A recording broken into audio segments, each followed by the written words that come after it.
क्या होगा जब दुनिया की सबसे ताकतवर सेना का लड़ाकू विमान दुश्मन की जमीन पर गिर जाए और उसका पायलट उसी जमीन पर लापता हो जाए। ईरान और अमेरिका के बीच चल रही जंग में 3 अप्रैल का दिन किसी फिल्मी स्क्रिप्ट से कम नहीं था। आसमान में उड़ रहा अमेरिका का F-15E फाइटर जेट अचानक निशाना बनता है, धमाका होता है और सब कुछ बदल जाता है।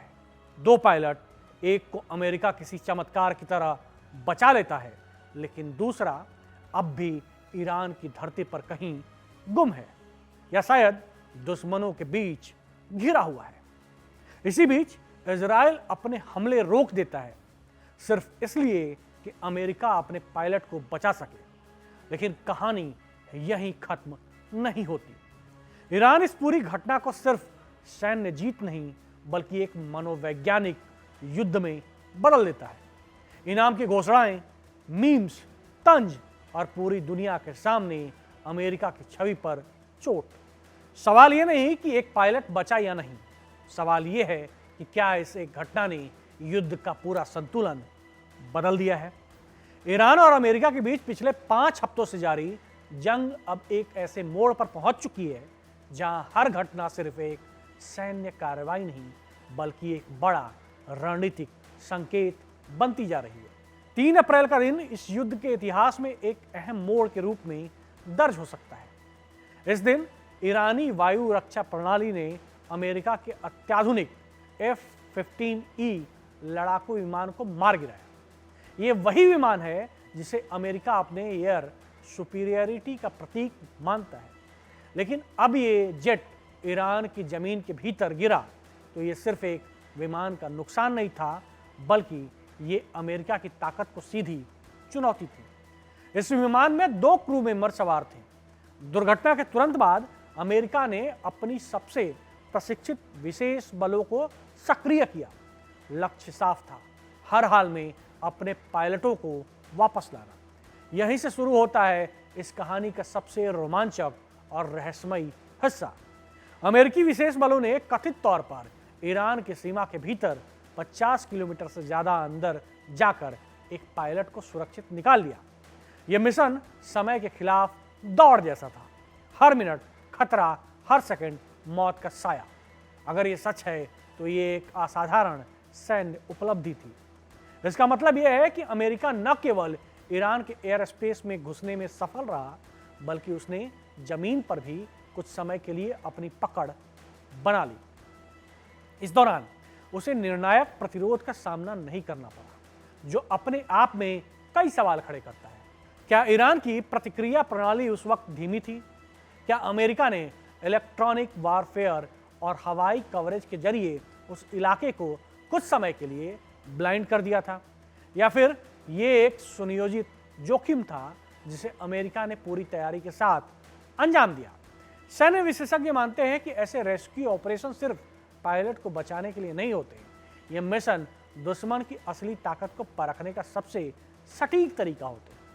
कागजों पर हर देश खुद को मजबूत बताता है, लेकिन असली परीक्षा युद्ध के मैदान में होती है। इस मिशन के जरिए अमेरिका को ईरान की जमीनी प्रतिक्रिया, रडार सिस्टम, कम्युनिकेशन और सुरक्षा समन्वय की असली तस्वीर देखने का मौका मिला होगा। लेकिन इस सफलता के पीछे एक बड़ा नुकसान भी छिपा है।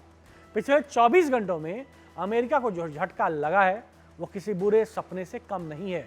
2 फाइटर जेट क्रैश हो गए हैं, 2 ब्लैक हॉक हेलीकॉप्टर ईरानी हमलों की चपेट में आ गए हैं और एक पायलट अब भी लापता है। ये पहली बार है जब इस युद्ध में अमेरिका को इस स्तर का नुकसान उठाना पड़ा है, और यही वजह है कि ईरान ने इस मौके को सिर्फ सैन्य जीत तक सीमित नहीं रखा। ईरान ने इसे एक मनोवैज्ञानिक युद्ध में बदल दिया है। ईरान सरकार ने घोषणा की है कि जो भी लापता अमेरिकी पायलट को ढूंढेगा उसे नगद इनाम दिया जाएगा। बड़े बड़े बिजनेसमैन भी इस अभियान में शामिल हो गए हैं। सोशल मीडिया पर ईरानी नेताओं और दूतावासों ने अमेरिका का मजाक उड़ाना शुरू कर दिया है।